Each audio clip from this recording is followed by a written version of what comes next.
students, here in this video you have to discuss Ohm's law. I think up your standard it is very important law. What is that Ohm's law? What the Ohm's law states? Suppose, and you know, whenever the potential difference is maintained by help of the cell or the battery, what happens? The current flows through it. That means the current flowing through the conductor is depending upon the potential difference maintained. And that potential difference, what happens here? What the law tells, at constant temperature, if we are keeping the temperature constant, the current flowing through the conductor is directly proportional to the potential difference maintained across the conductor. So how much amount of current will be flowing, that is depending upon the PD, potential difference maintained. So mathematically you can tell it as the current flowing through the conductor, I is directly proportional to V, or V is directly proportional to I. I is directly proportional to V, or V is directly proportional to I, or V equal to IR. We are finding the relation V equal to I into R. So that R is called the proportionality constant, and that is called the resistance of the conductor. The V equal to IR. From the V equal to IR, you are finding this R is called the resistance, that is the proportionality constant, whatever you are getting from the law. And that is R equal to V upon I. So here R you are finding equal to V upon I. So this R, you know it, that is the R. The unit of R is, SI unit of R is, that is ohm, and it is represented like that, ohm. The SI unit of R is equal to ohm. The resistance, that is 1 ohm equal to 1 volt upon 1 ampere. So 1 ohm equal to 1 volt upon 1 ampere. So what is the 1 ohm resistance? What is the definition of 1 ohm resistance? The resistance of a conductor is said to be 1 ohm if 1 ampere current flows through it due to the maintenance of 1 volt potential difference. Simply you write it, the resistance of a conductor is said to be 1 ohm if 1 ampere current flows through it due to the maintenance of 1 volt potential difference. Or in other way also we can tell it as, resistance of a conductor is said to be 1 ohm if 1 volt PD allows the current by 1 ampere. 1 ampere current flows across the resistor due to the maintenance of 1 volt PD. That means to tell, suppose one resistance is here. If you maintain PD across here and here, potential difference always it is depending upon the 2 points. If the PD will be 1 volt, potential difference will be 1 volt, then current, if it is flowing through it, is 1 ampere. If you find that current flowing is 1 ampere and potential difference is 1 volt, that means the resistor is 1 ohm. 1 ohm resistor is connected in the circuit. So what is actually, what do you understand? What is the meaning of that resistance? Resistance means no doubtly it is the obstruction offered to the flow of current through the circuit. Resistance means that is that opposition which opposes the flow of current through the circuit. That obstruction is called the resistor, or it is the resistance. And if you plot the graph from this here also, if you plot the graph between V and I, current and voltage, if you plot the graph between current and voltage, the graph becomes a straight line. How it is? The graph becomes a straight line. If you plot the graph here, if you take it the V volt on y-axis and I on x-axis, the graph becomes a straight line like that. So the graph becomes a straight line. If you take the slope of this graph, what will be the slope? If this is the graph, what is the slope? Slope means actually we can use this one, height upon that is the base, that is the slope.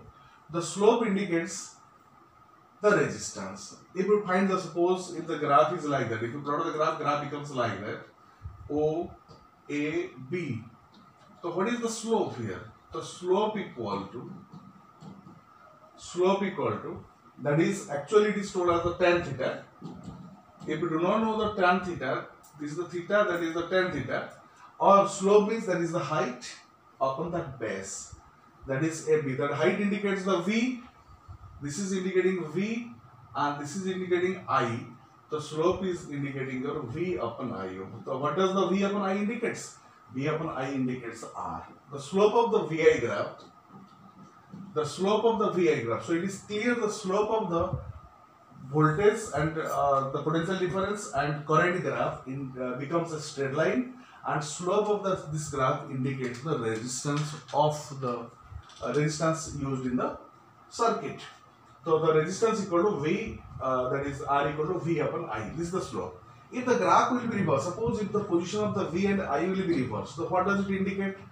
If graph is like that, it becomes a straight line. Here we have taken the current I, and here you have taken the current V. So if the graph is like that, so what will happen? If you take the slope, so what indicates?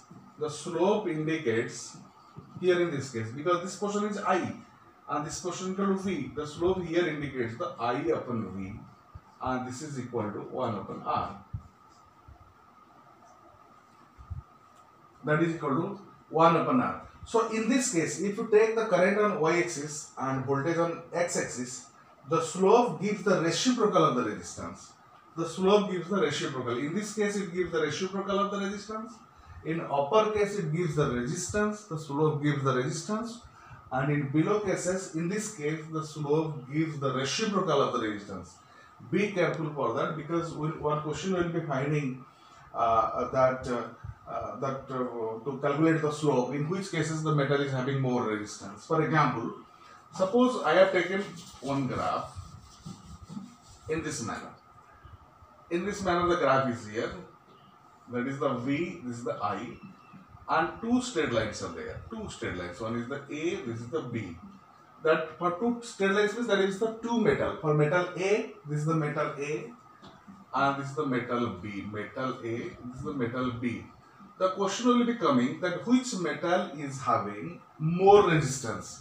Which metal is having more resistance? So in this case, it's just to find it, because theta for this and theta for this. Which theta is greater?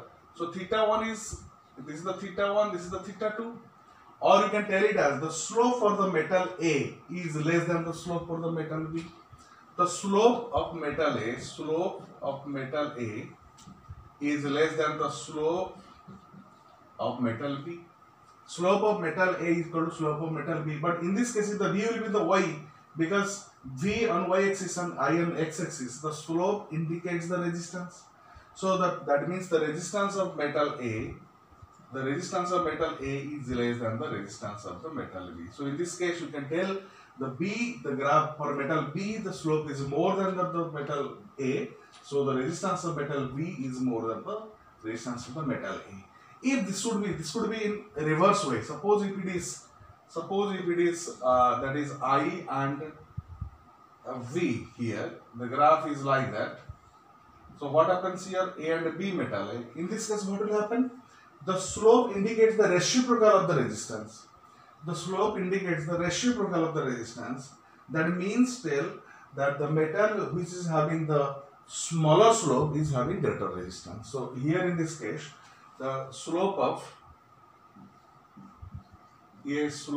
metal A is less than slope of metal B, but the resistance of metal A is greater than the resistance of the metal B, because position is changed. That on y-axis I and x-axis V. Here y-axis V and x-axis I. So that part is here. Here in this case is the reciprocal. That is the slope is indicating the resistance, and here the reciprocal of the slope is indicating the resistance. That means the reciprocal slope indicates the reciprocal of the resistance. So in these cases, R is having more resistance than the B cases. Simply, if the V and I and V are changed, and you are finding this type of difference. Thank you.